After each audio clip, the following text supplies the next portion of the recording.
Okay, question 2. This is Nazare, by the way, this GIF. This shows Nazare. Okay, so this question we're looking at, it's 10 marks, so that's 13 to 15 minutes. You try and do 5 to 10 quotes.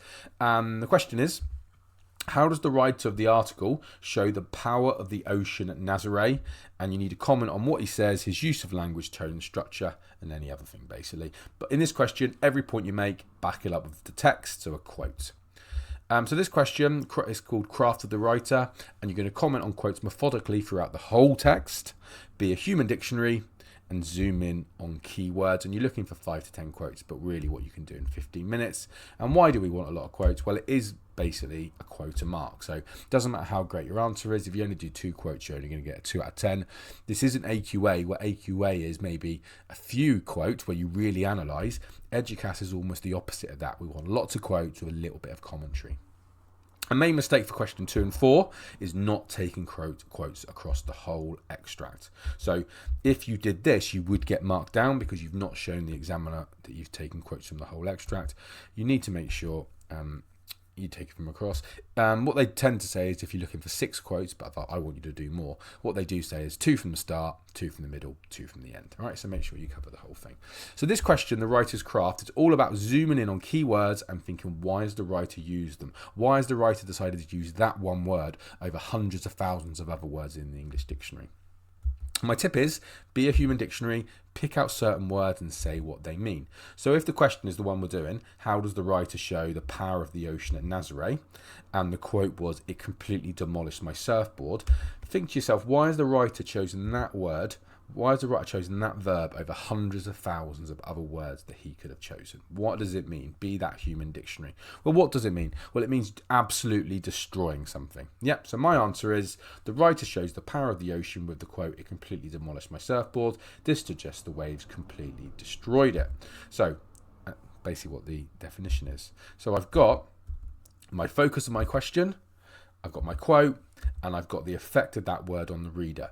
Sometimes students worry about the green part where if they're doing 10 quotes, they're writing that 10 times. The examiner doesn't care. You don't have to be creative. That's what the short story and the writing is all about. This is a reading. You're not marked on SPAG, so it's absolutely fine to be repetitive. And in fact, I think that's probably the way to go. Okay, so again, that gets a mark, but think to yourself, why would these not get marks? So same green and yellow, but they've put, this makes it sound dramatic to the reader. This is a very common thing students do where they don't really know what to say in their explanation, so they write something generic like that. That does not mean anything. Where you get the mark is you're zooming into the word demolished and you're just saying why the writer has chosen. So that won't get a mark. Or another common thing a common thing to say for the students is this suggests the waves are very powerful. Basically repeating what the topic of the question is. The topic is power of the ocean. Your explanation is this shows the waves are powerful. That's not going to get you a mark. Or is something like this makes it exciting for the reader, or this makes the reader want to read on. You don't get anything for that. You get what you get the mark for is picking out that certain word. And another quote is teacher tip 2, sorry, let's just say teacher tip 2, is don't just use a fragment of the quote, write enough to give context to your point. One sentence is fine. Again, this is probably a slight difference to AQA as well, where you're maybe you're really analysing one word in detail. Well, sometimes in this exam, if you don't give the whole quote, you don't really give context. So what I mean by that is the answer I've just shown you. But if you just, instead of putting it completely demolished my surfboard, and you just put the quote demolished, this doesn't really explain what you're talking about. So I would say one sentence is fine. If you don't need the sentence, don't bother. But I would say make sure that you put enough in your quote to tell the examiner what you're talking about. Okay, and then on tip 3 is if the quote is obvious and there is no need to explain. So again, this is a huge thing in this exam. If you want to get 10 quotes, you won't have time in 15 minutes to do massive explanation for all 10. So I would say half of them explain.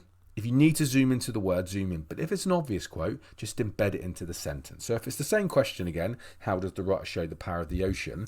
And the quote was there are 90-foot waves, you can just put, the writer shows the power of the ocean in Nazare by telling a reader there are 90-foot waves. So I've just picked a simple quote, put it in a sentence with my sentence starter as my question. There's no need to explain that. It's so obvious that you just get a mark for it. That's all the examiner will do. The examiner will just mark it. There you go, 1 mark.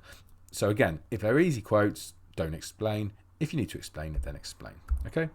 Rough structure, like I say, question as your sentence starter, quote, and then explain the quote if you need to. And so I would always try to highlight at least 10 quotes from across the extract. You don't have to talk about them all, but then try to do 4 or 5 explained answers, 2 or 3 easy answers. So for example, the one we've done with the explain one, another one, so basically the easy one and explain one I just showed you. There you go. So those are the ones I've done.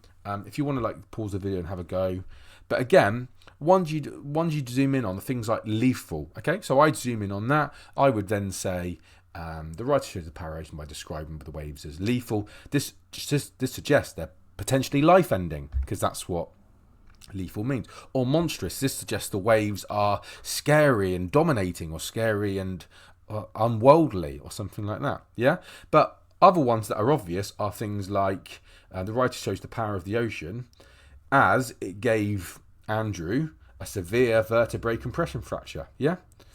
Okay. Another one, shattered. Think of what shattered is. It says at the bottom of the first page, it shattered his back. It doesn't just say it's hurt or broke, shattered. This suggests the waves turned Andrew's back into pieces. Yeah? Okay. So these are the quotes I would do, but you don't have to. There's loads more. Some I've highlighted, some I haven't. So if you want to pause the video and see if you can write some answers, and we'll talk about them. Okay, again, a lot of these are easy ones. So again, the easy one here, the writer shows the power of the ocean by saying the waves are up to 80 foot high, 1 mark. The writer shows the power of the ocean by saying Andrew suffered a severe vertebrae compression fracture because of his wipeout. Easy answer. Yeah, the bottom one as well. Yeah. Okay, so show an example of an easy one then. So I put the writer shows the power of the ocean by telling the readers there can waves up to 8 foot high. Remember, I won't get a mark for just saying the yellow bit. I've got to give my question as well. I've got to embed it, and I've put 2 quotes here together because they're similar. We also see the power by telling the reader that Andrew suffered a severe vertebrae compression fracture from the wipeout and had to have 12 months of intense rehabilitation to fully recover. I mean, you could zoom into the word intensive and talk about it, but I would say you're already going to get a mark for it. You're not going to get 2 marks for it by giving the quote and then talking about intensive. So I would say move on. But obviously, if you do need to explain. So for example, be a human dictionary. In the very sort of top, in the sort of subheading, it calls a liquid the wave was like a liquid catapult. So again, what is a catapult if you're a human dictionary? Well, it's a device that can throw objects at a high speed. Yeah, so I put the writer shows the power of the ocean by describing it as a liquid catapult. This tells the reader Andrew was thrown at a very high speed into the waves.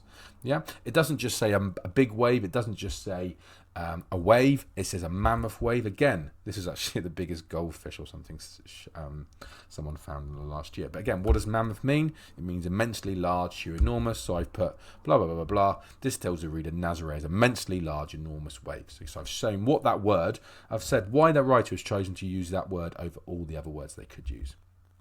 Okay, here are some answers then. I'll only read it if I haven't read it before. So I basically talked about all those ones, but like I said, there was absolutely loads more that you could have done. So have a think to yourself, how would you word things like notorious? It doesn't just say think about what notorious means. Yeah, think flattened him. They use a simile like moving mountains. Again, another easy one could be the writer shows the power of the ocean, where it says it is one of the riskiest spots in the world to surf. Again, nice and easy. Human cannibal. He says I'm dead, so maybe you could talk about him. The injury was so bad from the power of the ocean that he thought he wasn't going to live anymore. Yeah, there was loads more in there. Okay, cool. All right, so hopefully that's some use. So remember, key thing with question 2 is take quotes from the whole text. Try to get 10 quotes and do a mixture of easier ones and harder ones. If you need to explain it, explain it. If it's really obvious, just embed it in the sentence with the question as a sentence starter. And also remember, don't just use fragments of the quotes. Make sure you maybe write a sentence or at least the big part of the quote that tells the examiner what you're going to be talking about. Okay, hopefully that's been some of use to you.